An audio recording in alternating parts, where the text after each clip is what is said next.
Peace, family. Welcome to another episode of Underground Railroad Productions, UGR TV. This is your host, Brother Rich, and I'm in the building with the Moorish Science Temple number 13. Now it's weird. We gonna get right into this, y'all, but it's weird because what happened, y'all. I didn't expect to have this interview. I came in here. I'm supposed to interview Captain Tazariak from the Hebrew Israelites. And I see the Moorish Science Temple in here. So I said, yo, what the hell y'all doing in here? So they tell me they doing an interview with the Hebrews. So the first thing I want to know, brother. Say that. We doing a lecture. Right.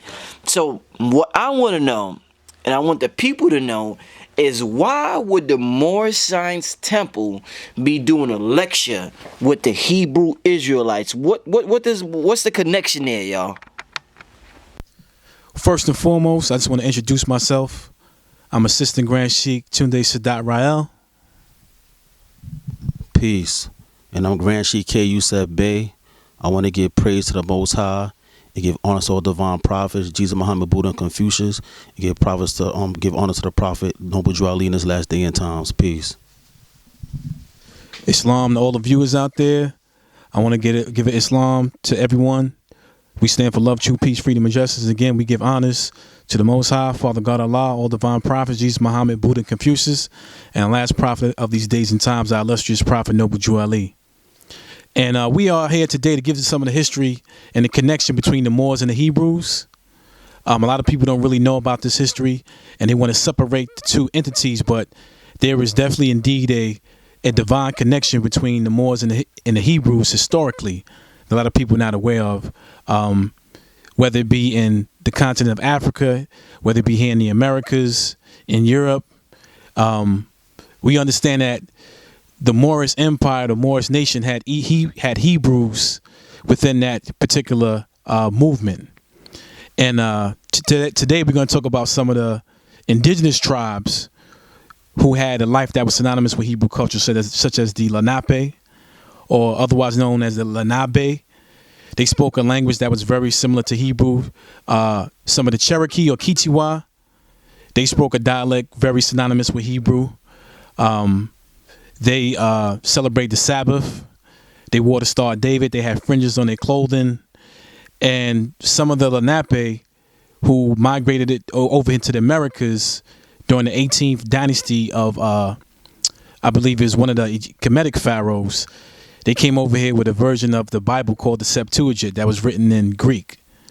And so I'm going to expound upon that when we give the lecture with the Hebrews in regards to how this information influenced the Constitution as we know it today, along with the Great Law of Peace that was a document that the Iroquois Confederacy was responsible for, and the role they played with the Constitution.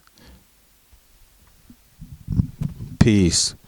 And also, the ancient mound builders of Northwest and Southwest of Mexico, which is America, which is known as the Huastotec, the Mayan Empire. Within that empire, they had Hebrews that was a part of that ancient empire.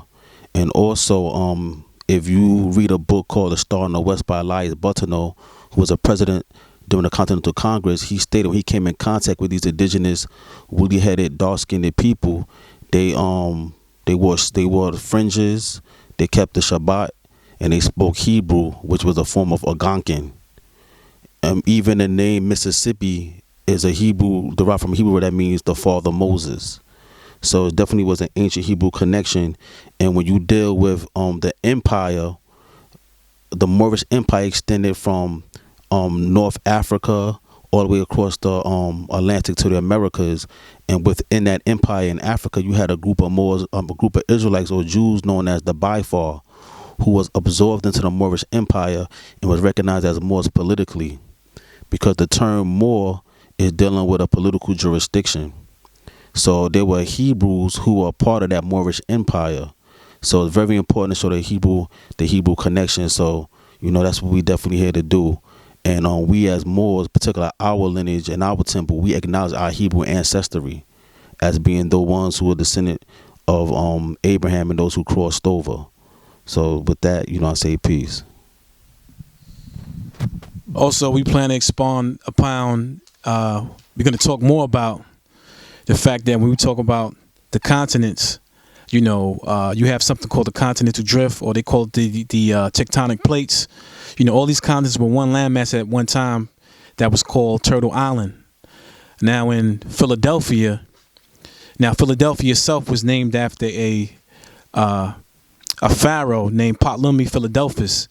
And so when the Lenape came over here, when the branch of the Lenape came over here to the Americas, in particular the area of Philadelphia, that area was named Philadelphia in regards to that particular pharaoh. But they were classified as Hebrews at that particular time. So Hebrew, as we know, means to cross over. So they had actually crossed over from that area of Kemet over here into the Americas. And again, their lifestyle and their particular culture was revolved around Hebrew culture. So if you go to Philadelphia, you can actually see a brother by the name of he was from the Lenape tribe, Chief Tammany, standing on top of a turtle shell. And the turtle shell has 13 rings around it, it falls in line with the 13 lunar cycles or the 13 moon cycles. So there's a lot of culture here in the Americas that's synonymous with Hebrew culture in regards to our indigenous ancestors that a lot of people are not aware of. A lot of people talking about going back to Africa. Well, even though Africa is not an ancient name, it's more of a modern name, but the Americas was once part of Africa. So this would be considered, Northwest Africa, where we are today in the Americas. If you look at a map, you can see that West Africa will fall more in line with Brazil, and the northern West Africa will fall more in line with here in the Americas. So it's no coincidence that our illustrious prophet Noble Drew Ali, he set up the Canaanite temple in Newark, New Jersey. And so when you read the prophet's literature, he talks about how the Moors are descendants of the ancient Canaanites and Moabites that we read in biblical times. And there's another piece of literature by Horace Butler called When Rocks Cry Out. And he shows how a lot of the cities that's synonymous with Africa and the Middle East are right here in the Americas. You have Algiers in Louisiana. You have Canaan, upstate New York and in Canada.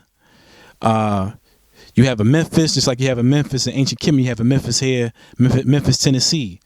Alabama, named after Ali Baba. So there's a lot of names that's synonymous with the Middle East, so-called Middle East, and Africa that's right here in the Americas. And a lot of those ancient mound-building tribes, again, their way of life and culture was synonymous with Hebrew culture. So we're here to bring about those points and give a lot of that history to a lot of our people that are being misinformed about the connection between the Moors and the ancient Hebrews.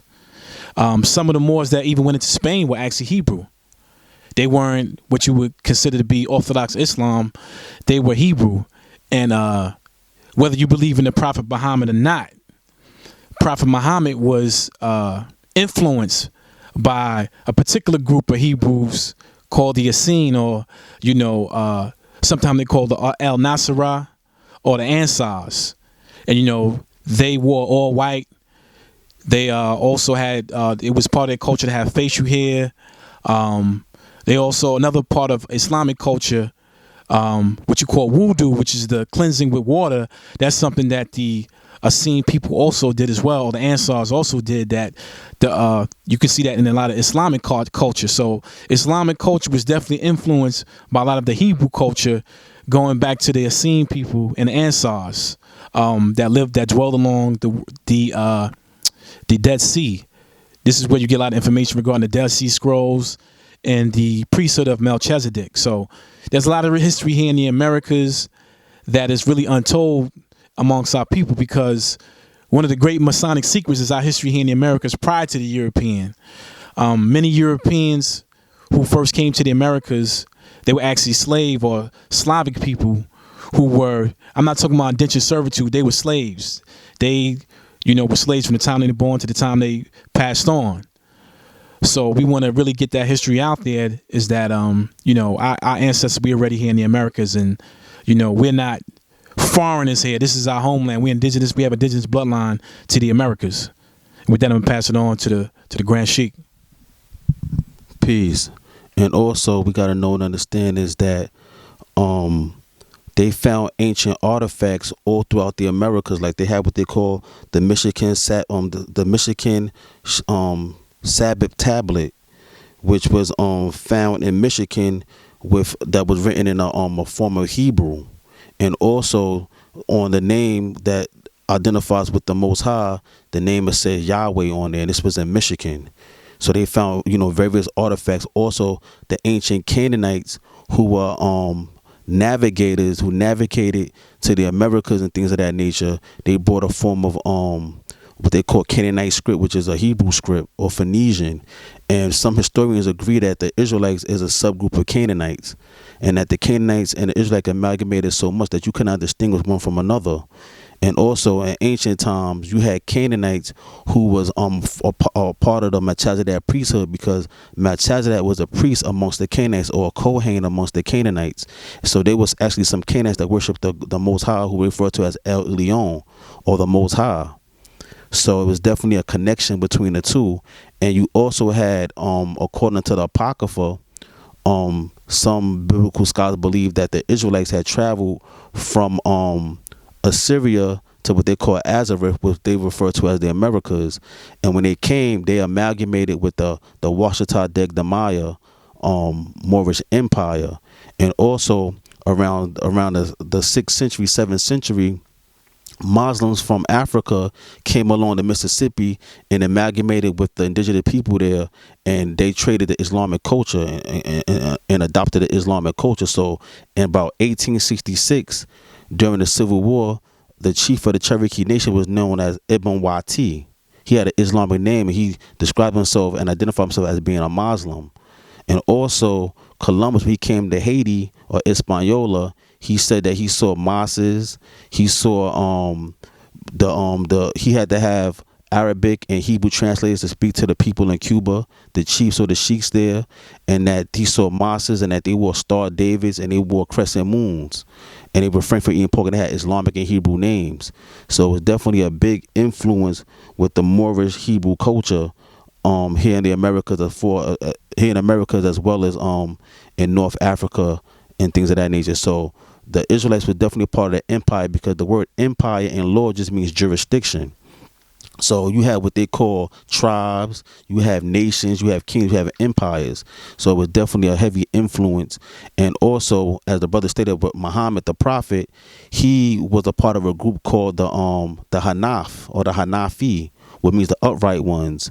And they were very influenced by Hebrew culture, and he was taught by a Hanafi by the name of Danyan, who was very influenced by the Hebrew culture and things of that nature. So the Ansars of the Essenes and things of that nature. And you had an Essene order also here in the Americas, that was dealing with the wearing of white and the worshiping of the one God, and dealing with this different sciences and things of that nature. So it's definitely a Hebrew connection between the Moors. The term Moor is a political status, because the Hebrews have no treaties during the medieval times with the European, but because they were the part of the Moorish Empire, they had the same immunities under the treaties as well as with the Moors, because they were part of the Moorish Empire. If they was a subject to the Sultan, then they was able to be exercise those treaty rights, the ancient the Jews or the Hebrews during that time. Peace. Okay, so it's very interesting that I'm doing this interview and you two are sitting in front of the red, black, and green flag. So the first thing a lot of people will say is, whoa, these are Moors. Why are they sitting in front of the red, black, and green flag? Everything happens, everything's synchronicity. I want to talk a little bit about the Marcus Garvey Noble Drew Ali connection. I always hear about, when I hear about Noble Drew Ali, or when I hear about Marcus Garvey, I always hear about Noble Drew Ali and vice versa, depending on who I'm talking to. Tell me what was going on between Noble Drew Ali and Marcus Garvey, because I even heard some people, even in my forums on YouTube, have said that Marcus Garvey kicked Noble Drew Ali out of the UNIA. So this man that you praise and worship so much, and that you always reference to your movement, I always hear a lot of controversy about him. And if you're trying to start re-emerge this movement, we need to know more about Noble Drew Ali besides the good stories. Is it true Marcus Garvey kicked Noble Drew Ali out of the UNIA? And what can you tell me about his connection with Marcus Garvey? Yeah. Peace. Pertaining to the red, black, and green flag, Marcus Garvey was educated by a brother named Deuce Ali, who was a descendant of the Sudan and also Egyptian. And in Sudan, there is a brother named Muhammad Ahmed, was known as the Al Mahdi, and that flag was red, black, and green. That is the flag of the Sudan, with the crescent with the it's like it got the crescent with the sword, and that was the flag that the Al Mahdi used. So the red, black, and green flag is also, a part of the Ansars, or the more a part was Sudan, which was a part of the Moorish Empire. So the red, black, and green flag have a lot to do with Moorish Islamic culture, and since he was heavily influenced by Deuce Ali, he adopted that flag or that banner. So that banner was behind us with the red, black, and green. Is very connected to the Moors, our Moorish brothers from Sudan, and that part of that Islamic heritage and history. So that's why we behind the red, black, and green. We give honors to Marcus Garvey and the red, black, and green flag or banner, because he came to teach our people about nationalism and, race pride. So we definitely give honors to Marcus Garvey and the flag or banner that's behind us at this present time. Yeah, as the brother stated, Marcus Garvey is considered like the John the Baptist in regards to the Prophet Noble Drew Ali. I haven't read any information on Marcus Garvey kicking Noble Drew Ali out of the UNIA. I'm not familiar with that information, but what I do know is Marcus Garvey definitely pushed nationality. If you read some of Marcus Garvey's literature, he talked about nationalism and talked about nationality and the importance of being part of a nation. Right. Well, one thing you got to understand is that when it comes to the Back to Africa movement, one of the main things that Marcus Garvey was dealing with was controlling the resources, import and export. That's why he had the Black Star Line. So in regard to the Black Star Line and economics, it was important for us to control those resources in the continent of Africa. Because you got to remember, the Moors have always been back and forth between the Americas and Africa. Right? If you look at Mansa Musa, look at Abu Bakari, they were coming back and forth, selling the Americas, intermarrying with the indigenous Moors that was here in the Americas. So there was always a relationship between the Americas and Africa prior to the European even coming on the scene. Now, there's actually a newspaper article showing the Prophet Noble Drew Ali visiting Marcus Garvey when he got arrested. Right, that's official history. So, if he was kicked out of UNIA, why would he be visiting Marcus Garvey in prison? I believe he was incarcerated somewhere in Georgia at that particular time. So, there's definitely a connection between the Garvey movement and the Moorish Science Temple. I grew up as a Garveyite. My parents were followers of the Honorable Marcus Mosiah Garvey, and so we give honors to Marcus Mosiah Garvey. And again, Marcus Mosiah Garvey dealt with economics. He dealt with nation building. He had the Black Star Line. So now you're talking about import and export. So I haven't seen any bad literature regarding those two relationships. And also, if you look at some of the old footage of Marcus Garvey, he had Garveyites wearing fezzes. Do your research on Carlos Cooks, brother from Dominican Republic. He wore a fez, and he had Garveyites wearing fezzes. Marcus Garvey also had Rabbi Arnold Ford, who was part of the Harlem Black Ethiopian Jews. So Marcus Garvey had a Hebrew connection within his movement, as well as Islamic connection in regards to the connection with the Prophet Noble Drew Ali and Carlos Cooks. So when people try to separate the two, I really don't understand the perspective they're coming from, because when you look at what Garvey brought, you look at what Noble Drew Ali brought, and you look at what Elijah Muhammad brought, these are all of the factors and elements you need to build a nation.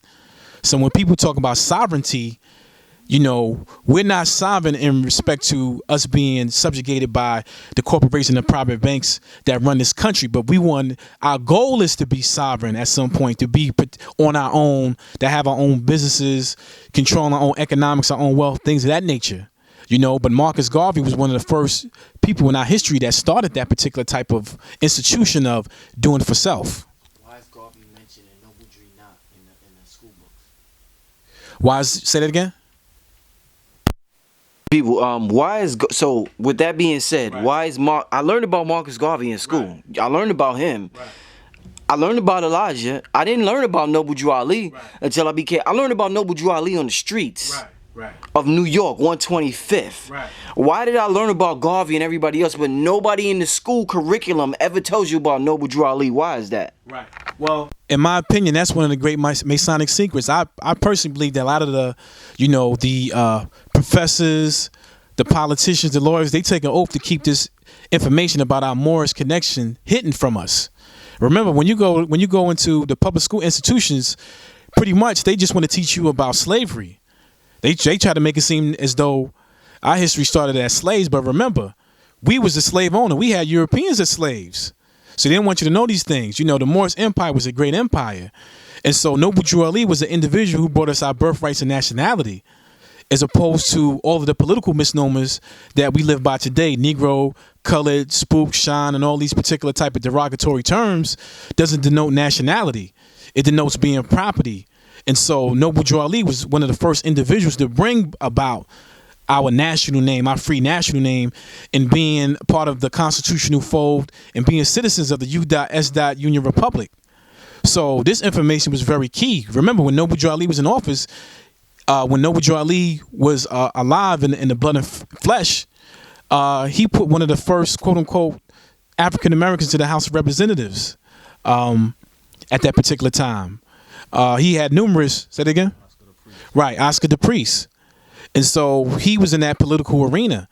And if you look at the history of Chicago, which when you look at the gang culture, you look at, you know, the Jeff Fords, and you look at a lot of these individuals, you know, they were so powerful as far as galvanizing the people that they were able to control the political arena in Chicago during those times. But Noble Drew Ali was the first one to control and have an influence on the political arena back during the 1920s. So that being said, now you're saying, now this is where it gets tricky, right? Okay, and this is where we're gonna get to where I think what the root of the problem is, because our people are a personality worshiping group of people. We worship personalities whether we realize it or not. So we have these personalities: Malcolm X, we got Honorable Elijah Muhammad, we have Minister Louis Farrakhan. You're sitting here telling me that I asked you, why didn't I hear? I heard about all the other men, but I didn't hear about Noble Drew Ali. You're saying that you think a lot of people took a Masonic oath. So, Honorable Elijah Muhammad, we didn't get what Noble Drew Ali was telling us. I don't think we got it. Message to the Black Man. I don't remember him speaking how Noble Drew Ali spoke in Message to the Black Man. Me hearing Farrakhan's speeches, I don't remember him speaking how what I read Noble Drew Ali talked about. Me hearing Malcolm X, I don't remember hearing him speaking what Noble Drew Ali talked about. So when we have two young brothers like yourself speaking about Noble Drew Ali, our reference point in Black America is Malcolm X, Marcus Garvey, and Elijah Muhammad. So they think you crazy, because these are our reference points. These is our superheroes. This is all we have to look up to. We have nothing else but Malcolm X, Elijah Muhammad, Khalid Muhammad, and a few Martin Luther King, and a few others. But if we don't hear them talk about we were here in America, we're indigenous, the slave trade never happened, we think you're crazy. So what are you trying to tell me exactly about these men and about what they taught us versus what you're trying to teach us? Right.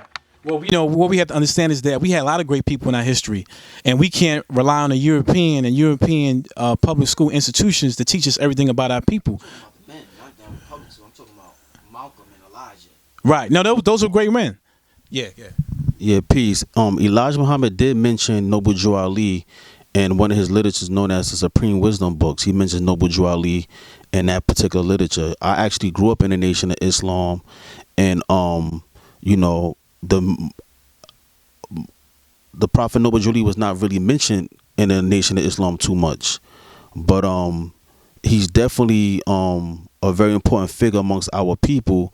And again, you know, the Prophet Noble Drew Ali, he brought us nationality and birthright, which is something that the other brothers, they were great brothers, but they kind of didn't do when they attached the term black to our people, because black itself is not a nationality, it's the description, but it's not an actual identity. So, you know, those are great men, but the thing about it is that, you know, they didn't mention them. The last Savior's Day address, Minister Farrakhan, he had Noble Drew Ali's picture there and referenced Noble Drew Ali. So, it's coming out slowly but surely. But, our people, they don't talk about Noble Jody because he did something very, very great amongst our people as far as giving us an identity and nationality. Because Moor itself is a political status. And that political status, it could be traced back dealing with treaties, and it was a form of nobility. So if you read a book called the golden age, the golden age of the Moors, it said that the term Moor was a nobility status and the term Negro was used as a slave status. So these were terms that was used, but the term Moor was always identified as being somebody of nobility. And that's who we are. We are of noble birth and noble people. So yeah, they were great men, but well, Elijah Muhammad admit that he was a Mason. And is a book called The Secret of Freemasonry. He admits that he was a Mason in that particular literature. So you got to understand, a lot of our black leaders, quote unquote, were part of Masonic orders, because at that time, no, it's not necessarily a bad thing being a part of Masonic orders, but the information was not available like that. Like today, like you could go online and get certain things. For you to get certain information, you had to become a part of certain societies. So a lot of our prominent so-called black leaders was a part of Masonic orders. Like if you see the Honorable Marcus Garvey, he has a nice Templar uniform on in one of his pictures. So Freemason was very influenced by a lot of our so-called black leaders and stuff like that, because those are the ones, see, the Moors passed the secrets down to the European when our empires began to fall. We initiated them into our empire, into the Moorish knowledge. We had to study 35 to 50 years. They was known as Muslim sons. And they actually preserved the ancient Moorish knowledge, the Moorish history that was in these Masonic lodges. Because you had amongst our people, you had Benjamin Banneker, who was Ben Bey, or Benjamin Bey Emmanuel Ali, who initiated George Washington. You had a lot of Europeans who came into the Americas, who came to what they call the Longhouses and the Sweat Lodges. It was initiated into what they call Native American Freemasonry. So these things was always amongst, these type of societies was always amongst our people, and the Europeans was able to get initiated and get certain degrees. They got 3 degrees out of a 9 or 7 degree system that we taught them. So this was ancient Moorish science. And even when you read the book Stolen Legacy, the author of that book was a part of a society, a part of an order. And when he put that book out, he actually was killed for writing that book, because he revealed some of the ancient secrets in that book. So, amongst the masonry is a form of Moorish science. You see us right here, we are doing ourselves with the fez. Now, this tassel has 360 strings in it, and it can swing 360 degrees. But the Shriners, when they go to study 35 to 50 years and they obtain the 33 degrees, they have to bound their tassel down, because they don't have 360 degrees of knowledge, wisdom, understanding. And this color, this fez, this maroon color, represent the victory over the Christian nations, because we defeated 50,000 Christians during the Crusades that said that the fez was originally white, and we dipped it into the blood to represent the victory over the Europeans, over the Christian nations. And this represents 360 degrees as above, 360 degrees as below, which is 720 degrees. So, we actually the fathers of the Masons, and they're our sons. And that's what the word Mason means. The term Mason means son of the Moor. So they preserve the ancient knowledge of the ancient Egyptians. When you read Stolen Legacy, page 39 and 40, it says that the Moors were the custodians of the ancient Egyptian mystery system. And it also says in that book that is that when some of the Egyptians had to flee out of Egypt, they fled into what they call North Africa, as well as Arabia, and they later became known as the Moors. That was a modern term that was identified those ancient Chemicians or Kemites that came into those areas. I got one last question, because I know y'all got this lecture with the brother Nazi upstairs. When you hear about the term Moor, and I'm glad I had the opportunity to talk to y'all, because I asked a lot of people this, but they're not part of the Moorish Science Temple, and I know you brothers are well versed. I appreciate the information you presented today. When we study antiquity, the Moors get a lot of criticism. When people think about the Moors, they think about, man, y'all was running around crazy fucking white woman. And because y'all was fucking white women, and y'all had these, what do they call those, where you have a bunch of women? Harems. The children of those harems had to choose sides, and they chose the loyalty of their white mother. Some people say that the Moors gave the Europeans.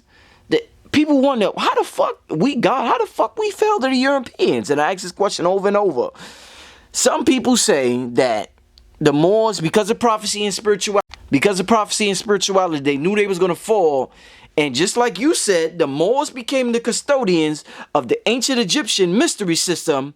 The Moors knew that the so-called white man will become the custodians of the Moorish information. Do you agree or disagree with this information I'm saying right now? Well, some of the information is partly true. First of all, I would like to tell you that the Moors never really got defeated by the European. The Moors were defeated by their 20 bastard children. You know what I'm saying? So our lighter skinned cousins who would resemble what you call Hispanics or mulattoes, those are the individuals who cross sides and wind up overthrowing the part of the Moorish Empire. Now, when you look at the Moorish Empire, we just look at the Moors that went into Spain, the Moors that went into Europe and Italy. But you remember, you had Moors, you had what you call Moros in the Philippines. You had the Washita, Dugdamanya Moors here in the Americas. You had the Lenape Moors here in the Americas, and so on and so forth. You had the Muskegee, who were part of the Seminole Nation. So you had Moors that were here in the Americas, as well as Moors that went into Europe. Now, the Moors that you're talking about in particular, who had the harems, that's where we lost our seat of power at. When you talk about Spain and you talk about, those Moors who, they basically violate the holy covenant of the Asiatic nation. Those are what we call dirty Moors. That's one particular faction that went into Europe, and that's where we lost our power in Europe. But the European that we see today, they came into power afterwards, way after. They like pretty much some of the newest people on the planet. So when you look at ancient Rome, ancient Greece, all those places, Portuguese, the churches, those were places that were occupied by the ancient Phoenicians, the ancient Canaanites, the Minoans. These were melanated, woolly-haired people. Just like when you grow up around the way and you got a friend that's real dark, you're like, that's my man Black Mike. You know what I'm saying? Or that's Black Tyrone. You know what I mean? Like, you're giving a description of a very, very dark-skinned person.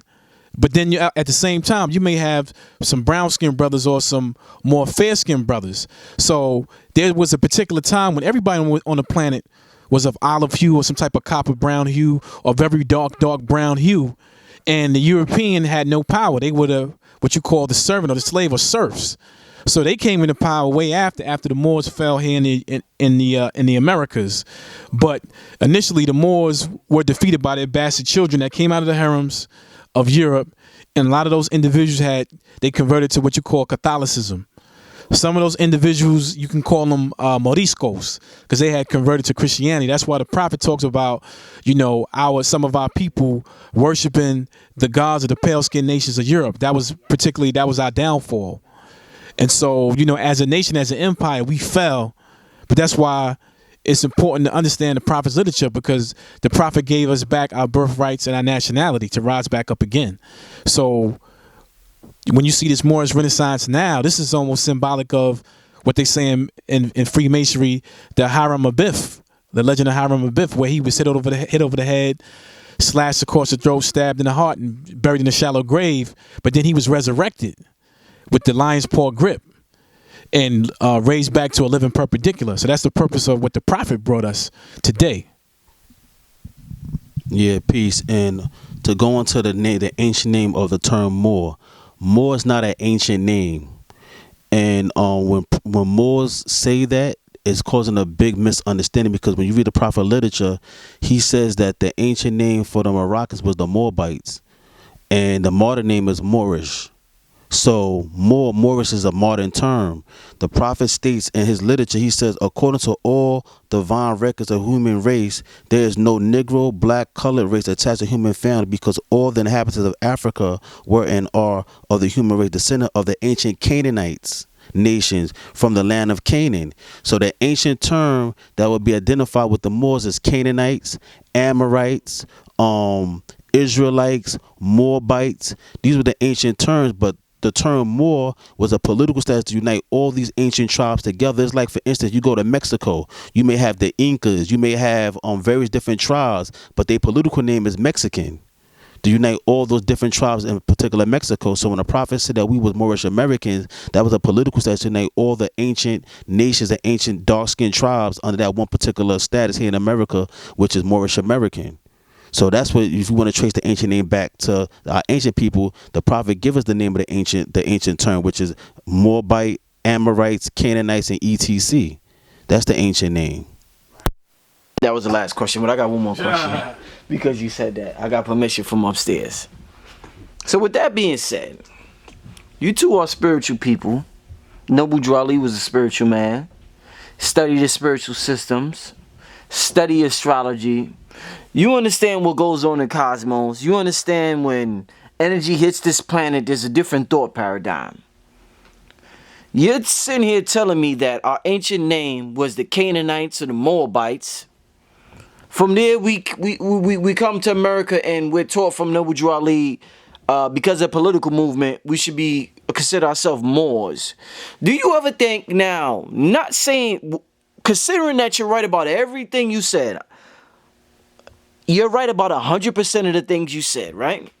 But do you ever think that because we're in a new paradigm, it's time for a new name, a new movement, or something different? Are you trying to resurrect something that is not meant to be resurrected? Maybe the Canaanites, the name Canaanite wasn't meant to be resurrected when Noble Drew Ali was here. He knew that, so he said, we're the Moorish Science Temple.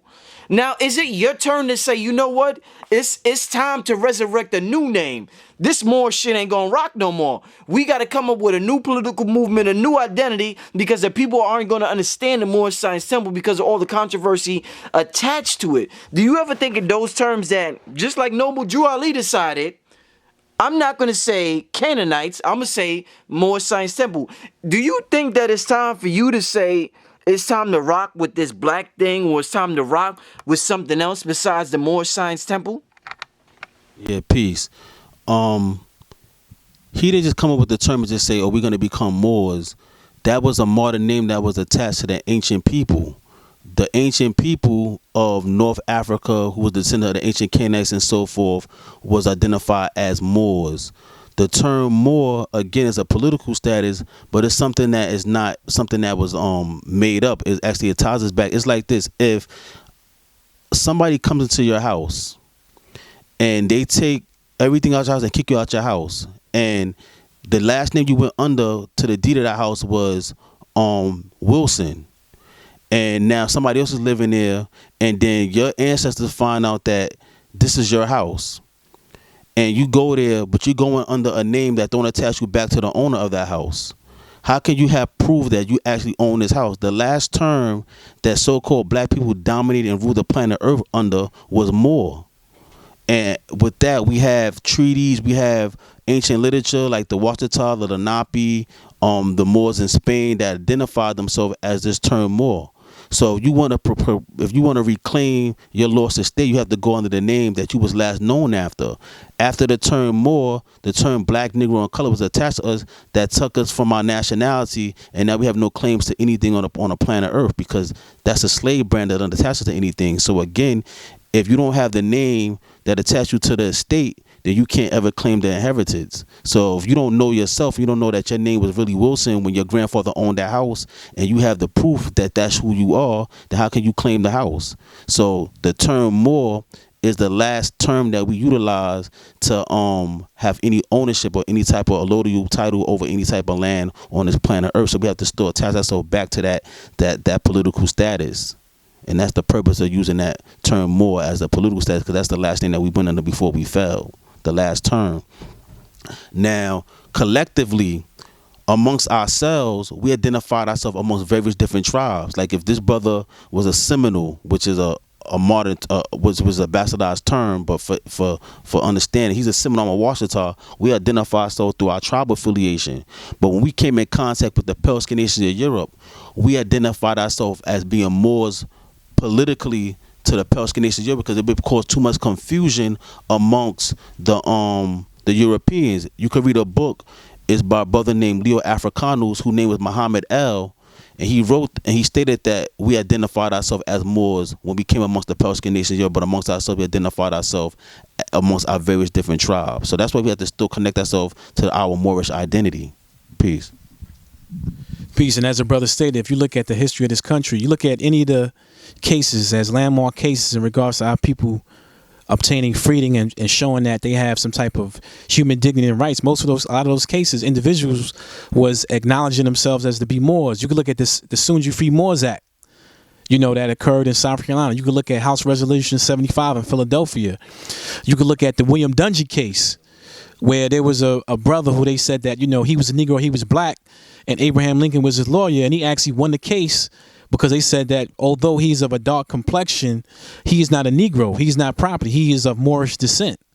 So there's numerous cases that I mentioned that you can research showing that, political status as a Moor was successful in a judicial type of setting. You could look at the Treaty of Peace and Friendship. There was situations where you had Moors like Abdul Rahman who obtained freedom after the so-called courts and things of that nature acknowledged the fact that this individual was a Moor. You could look at the Amistad case, where the brother actually took over the ship, killed some Europeans, and was set free. And they say that you could not enslave an African. And they also say that there were treaties in place, such as the Treaty of Peace and Friendship, that say that you could not enslave a Moor. So when you look at case law and you look at the history of our ancestors who identify themselves as Moors, you see them, they're way more successful than our people who identified as Negro, black, colored. Look at the Dred Scott case. Dred Scott had moved to a state where slavery was illegal, but because his status hadn't changed, they still stated that he was still property. He was still a slave in regard to the Dred Scott case of 1857. So again, as a national political identity, Moor is the last term that we utilize as free people. And there's treaties in regards to us identifying ourselves as Moors. Because you have to remember, we look at the Barbary powers of North Africa, we were capturing European ships and holding the European as slaves and forcing them to pay us a tax. This is historically what happened. There was a movie called Captain Something about these Africans in East Africa, Somalia, where they were pirates. They were Somalian pirates. Those brothers were wearing turbans. They was Islamic. That's Moorish culture going back to the Middle Ages, where they would capture ships of the Europeans and hold them as slaves and hold them ransom. So this is real history. So again, I haven't seen any success identifying ourselves as black, Negro, colored in this country. I've just seen people being classified as property and not getting any type of any type of lawful freedom in the court system in regards to jurisprudence. And with that, I'm gonna say peace. Yeah, we have our we'll put the flyer up. We are again the Moorish American National Republic, subordinate temple number 1. Our Grand Major Temple is in Baltimore, Maryland, Temple 13. And our National Grand Sheik is Joe Bratton Bey. So we have meetings every Sunday. Feel free to come through, build with us. We exchange information. We also have businesses that we have in line. We have our own companies that we're putting together so that our people can have economic freedom. And with that, I'm going to say peace.